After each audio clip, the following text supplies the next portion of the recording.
Right, folks, well, joining me on Rockposer.com this time is none other than Mr. Paul Martin, bass player for Kiwi band Devilskin. Welcome to Rockposer.com.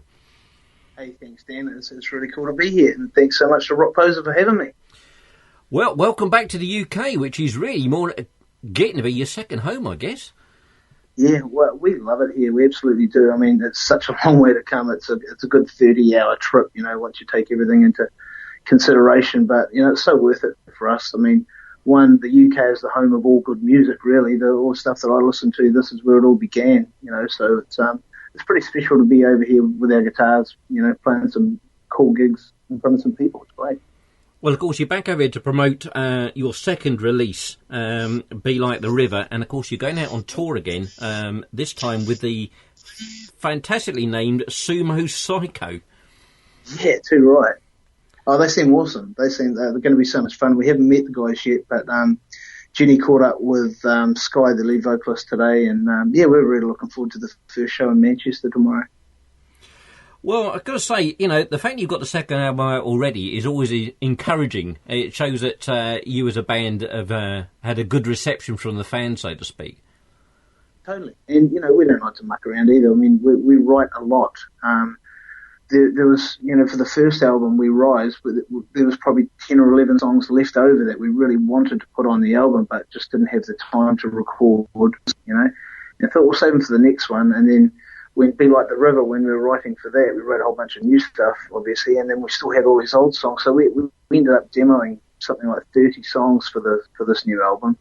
So we're not going to muck around. We keep putting albums out as often as we can because we're writing that much, and it's a lot of fun. Oh, one thing I would say about the band, and where I've shared videos on Facebook, etc., and people who not normally into, shall we say, the heavier side of things, have actually gone, hell, I really like this. It seems that your appeal seems to sort of jumped across the genres a bit.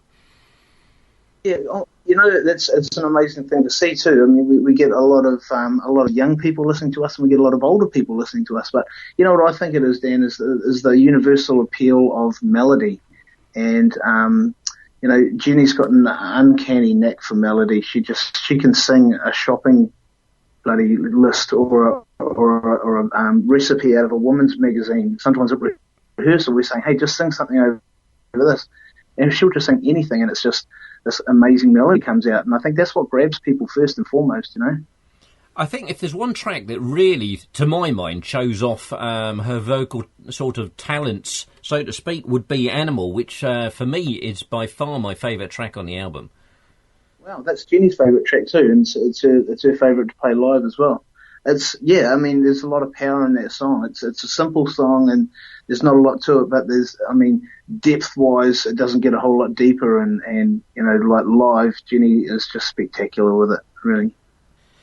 Well, of course, one thing I have to bring up for those people who are not overly familiar with the band is, I suppose the easy way to say is, it's a bit of a family firm. It sure is, yeah. I mean, it's funny because whenever we go anywhere, people automatically assume that myself and Nail, the guitar player, are brothers or twins, because we've both got shaved heads and we've got about the same height and red beards. But we're the only two in the band that aren't actually related. Because Nick, the drummer, is my son, and Jenny's my sister-in-law, so Nick's auntie. So yeah, it gets pretty close. It's good, It's a real tight bond, and when the band first formed, we had a different drummer, and he had to have an operation, and so I basically press-ganged Nick into the band when he was 15. And once we'd done one show with him, we just looked at each other and we went, "We're not having the old guy back." He's just a great kid. He's a great drummer. He's got a fantastic attitude, and now he's just turned 21. So he's, just an incredible asset to the band. He's stepped up so much. I mean, what a fabulous introduction into sort of the music world. I mean, in at the deep end, but totally. he's just shown, he's shining through. I mean, you must be ever so proud. I couldn't be prouder, Dan, to be honest, and it's a crazy thing. Like, Nick started playing drums, he just started mucking around when he was 7 or 8, I guess. And I think he was probably 12 years old, and we were doing the dishes in the kitchen one day, and I've got a cat called Spider-Man, and the cat meowed, right? And Nick goes, F sharp. And I went, what? He said, the cat just meowed an F sharp. And I rushed off and got a guitar and checked it out, and he's just spot on. So he's got this incredible ear, and like every Christmas and birthday, I buy him a different musical instrument just to test him, you know. And he just, it's insane. He just picks it up. He's incredible. And he also takes a big part in the songwriting. He's written probably 3 of the songs on guitar for the new album. And he takes a big part in the production as well. So, you know, yeah, he's a great kid. And, I'm so honored to be playing with him. Absolutely. One thing I've got to obviously raise as well, having obviously said at the start that welcome back to the UK, your second home, is of course you guys recorded the second album here in the UK. Yeah, too right. Yes, we did. Yep, Tetbury in Gloucestershire. There's an amazing little studio called Modern World. Just such a beautiful place, you know, and being out in the countryside there, and we're all sort of mad on the history of the country and just checking out the cathedrals and, you know, all the beautiful sights. And we went to Stonehenge and we do all these cool things. So, yeah, it's just such a beautiful country for us to be travelling around in. You know? What was your reason for picking the UK to record the album? Our producer that we were keen to work with he's a Kiwi guy, and he'd done the first album with us, We Rise, in New Zealand. And he was working in the studio. We thought, hey, we'll just tie it in with the tour, and the studio's great, you know. And we just thought we'll just tie it all in and do it while we're here, and it'd be a great experience for us. Sadly, back in New Zealand, there's a big lack of international quality recording studios now. There's maybe one left. So it was a real buzz for us to be able to do it there in Tetbury.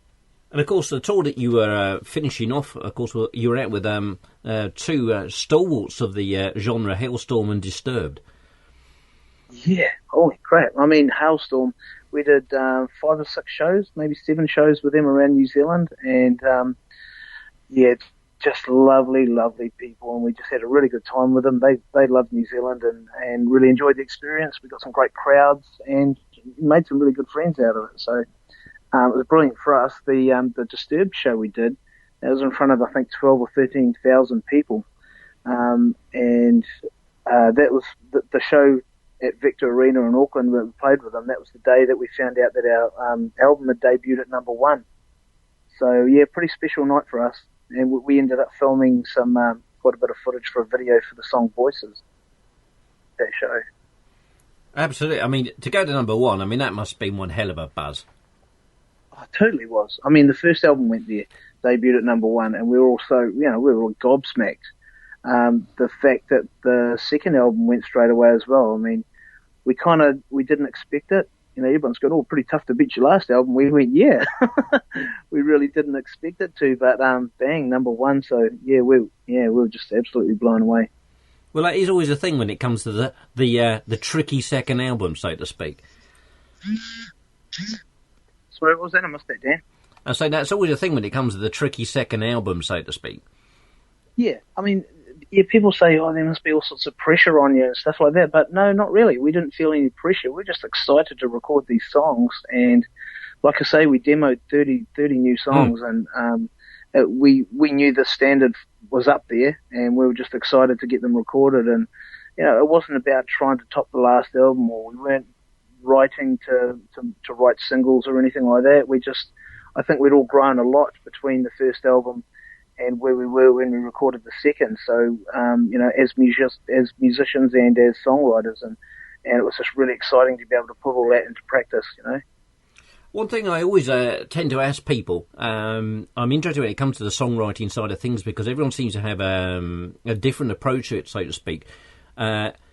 Do you do it collectively as a band together? Do you do it separately and then come together, each of you taking a part? Do you write on the road, or do you just lock yourselves away? Writing on the road's kind of difficult sometimes because you just don't get time or space to sit down and do it. We do write all the time when we're at home and stuff like that. I mean, we're always... Nail's got his telephone, he calls it his vault, and he's just recorded all him humming these riffs and stuff. He comes up with ideas on the fly. It's the same with Nick and the same with myself. And so we've always got ideas coming along, and then as soon as we get together to the rehearsal room, someone will start playing a riff, and bang, we all just jump on it, and it seems to occur really, really naturally, The lyrics are either Jenny or me, and we both write a lot of lyrics, and I'm just stoked that when I write a song, I can give the lyrics to Jenny, and she just outdoes my wildest expectations with her sense of melody and just her feel and everything. So yeah, songwriting is really exciting, and it really is a team effort with this band.